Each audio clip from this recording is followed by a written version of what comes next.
मंजिल गुरुकुल में आज हम छत्तीसगढ़ के जीडीपी के बारे में डिटेल में जानकारी प्राप्त करेंगे। जीडीपी अर्थात grass domestic product. Grass domestic product किसी निश्चित अवधि पर किसी भी स्टेट में उत्पादित सभी वस्तुओं और सेवाओं के कुल मूल्य को जो है उस राज्य का जो है जीडीपी कहते हैं। जीडीपी अर्थात ग्रास डोमेस्टिक प्रोडक्ट जो है, और जब वो किसी राज्य का जीडीपी कहलाता है तब वो हो जाता है जीएसडीपी अर्थात grass state domestic product. GDP का जो आधार होता है वो तीन क्षेत्र होते हैं: प्राथमिक क्षेत्र, द्वितीय क्षेत्र और तृतीय क्षेत्र। इन तीनों क्षेत्रों का जो योगदान होता है उसके आधार पर जो है जीडीपी एक साल के अवधि के लिए डिसाइड की जाती है। तो निश्चित अवधि मतलब एक साल की अवधि। अगर हम प्राथमिक क्षेत्र की बात करें तो कृषि क्षेत्र इसके अंतर्गत आते हैं और इसमें फसलें, पशुपालन, वन उद्योग, लट्ठे बनाना, मछली उद्योग आदि सभी जो है इसके अंतर्गत आते हैं। अगर हम द्वितीय क्षेत्र की बात करें तो उद्योग जगत इसके अंतर्गत आते हैं और इसमें जो है खनन, उत्खनन, निर्माण, विनिर्माण, विद्युत, गैस, जल आपूर्ति सभी जो है द्वितीय क्षेत्र के अंतर्गत आते हैं। तृतीय क्षेत्र यानी कि सेवा का क्षेत्र होता है। व्यापार, होटल, परिवहन, वित्तीय सेवा, लोक प्रशासन, संग्रहण, संचार, ये सभी जो होते हैं वो तृतीय क्षेत्र के अंतर्गत आते हैं। प्राथमिक क्षेत्र, द्वितीय क्षेत्र और तृतीय क्षेत्र तीनों मिलाकर फिर उस राज्य की एक साल की अवधि की जीडीपी जो है निकाली जाती है। अब हम सबसे पहले आते हैं कृषि क्षेत्र में। अगर हम कृषि क्षेत्र की बात करें तो कृषि क्षेत्र में जो क्षेत्रवार वृद्धि है वो 3.23% की हुई है और इसमें सबसे अधिक जो वृद्धि हुई है मत्स्य उद्योग यानी मत्स्य उद्योग में हुआ है, मछली उद्योग में हुआ है। और यदि हम कृषि क्षेत्र की योगदान की बात करें उस साल यानी कि इस साल जो है 2023-24 में इसकी योगदान की बात करें तो कृषि क्षेत्र का योगदान जो है 15.32% है, जिसमें सबसे अधिक योगदान फसलों का हुआ है। और अगर हम 2013 से लेकर 2023-24 तक का औसत योगदान हमें अगर निकालते हैं तो औसत जो वृद्धि है वो 4.90% के रूप में हुई है। ये पूरे जो है 10 साल का जीडीपी का औसत जीडीपी है, यानी कि 4.90% किस क्षेत्र में? कृषि के क्षेत्र में। अगर हम उद्योग की क्षेत्रफल की बात करें तो क्षेत्रवार में जो वृद्धि हुई है वो है 7.13% और इसमें सबसे अधिक जो वृद्धि हुई है वो निर्माण के क्षेत्र में वृद्धि हुई है और उस उद्योग जगत का जो योगदान है वो देखिए 53.50% यानी कि 50% से भी अधिक योगदान छत्तीसगढ़ के जीडीपी में वो उद्योग जगत का है और विनिर्माण क्षेत्र में सर्वाधिक वृद्धि हुई है। अगर हम 2013 से लेकर 2023 तक की औसत जीडीपी की बात करें, औसत वृद्धि की बात करें उद्योग क्षेत्र में, औसत वृद्धि की बात करें उद्योग क्षेत्र में तो 7.36% की 10 की वृद्धि दर्ज की गई है। अब आते हैं सेवा क्षेत्र। सेवा क्षेत्र में जो क्षेत्रवार वृद्धि है मतलब उस क्षेत्र में जो वृद्धि हुई है वो 5.02% है और इसमें सबसे अधिक जो योगदान है वो परिवहन का है, परिवहन संबंधी सेवा का है।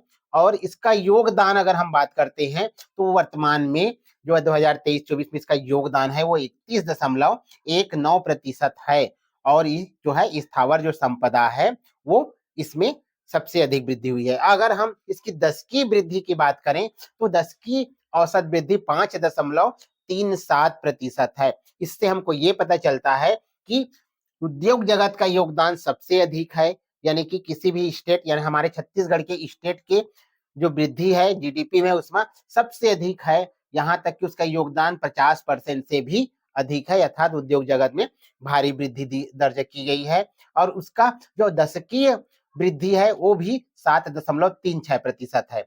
अगर हम सेवा करें तो दूसरा नंबर पर सेवा क्षेत्र आता है। मैंने बताया कि तृतीय क्षेत्र के अंतर्गत सेवा आता है, द्वितीय क्षेत्र के अंतर्गत उद्योग जगत आते हैं, प्राथमिक क्षेत्र के अंतर्गत कृषि आते हैं। तो अगर हम ध्यान से करें तो द्वितीय क्षेत्र का योगदान छत्तीसगढ़ के जीडीपी को बढ़ाने में सबसे अधिक है, जो 50% से अधिक है। दूसरे नंबर पर तृतीय क्षेत्र आता है, जिसका योगदान 31.19 मतलब 30% से अधिक है। और उसके पश्चात कृषि क्षेत्र आता है, जिसका योगदान 15.32% यानी कि 15% है। तो इस प्रकार जो है इसका योगदान है। अगर हम इसको जीडीपी में वृद्धि और योगदान को सर्वाधिक सभी क्षेत्रों को मिला लिया जाए, प्राथमिक क्षेत्र, द्वितीय क्षेत्र और तृतीय क्षेत्र को मिला लिया जाए, तो सर्वाधिक जो वृद्धि हुई है सभी क्षेत्रों को मिलाकर वो निर्माण क्षेत्र में हुई है। 9.89% की वृद्धि दर्ज की गई है इस साल।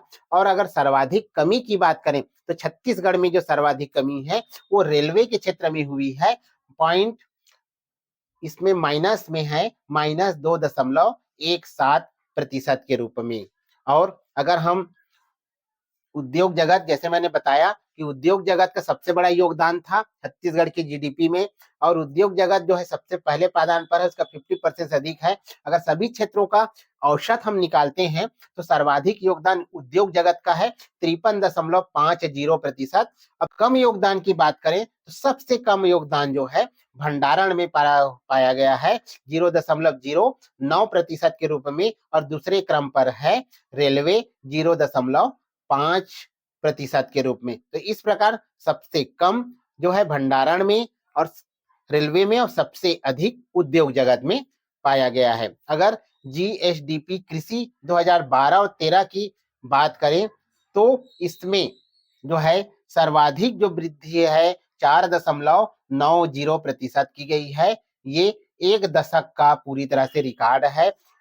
छत्तीसगढ़ के कृषि के क्षेत्र में अगर जीएसडीपी में अगर हम गणना करते हैं तो 4.90, जो मैं पहले से बता चुका हूं। अब अगर हम कंटिन्यू इन दशकी जीडीपी की बात करें, कभी कभी क्वेश्चन पूछ देता है, तो 2012 और 13 में छत्तीसगढ़ की जो जीडीपी है जीएसडीपी वो 5% थी, 13 और 14 में 10%, 14 और 15 में 1.77% थी, और 15 से 16 अवधि में 2015 से 16 अवधि में 2.57% थी। 2016 से 17 की अवधि में 12.13%, सर्वाधिक यहाँ पर है 2016 और 17 में। 17 और 18 में 3.01%, 18 और 19 में 11.1%, 19 और 20 में जो है वो वृद्धि न होकर के सब माइनस में गया है।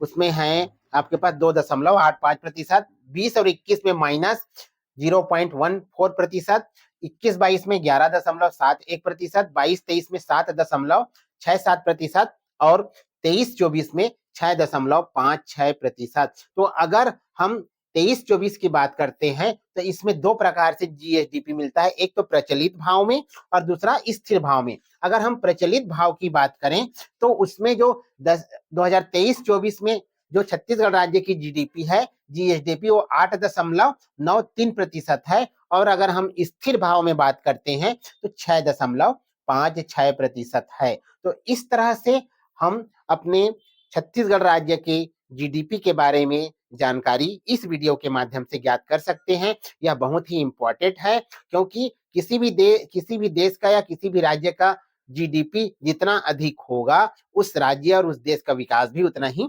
अधिक होगा। इसमें बहुत से आंकड़े हैं और आंकड़ों को अच्छे से ज्ञात कीजिएगा, अच्छे से याद करिएगा, अधिक से अधिक लोगों तक इसको शेयर करिएगा।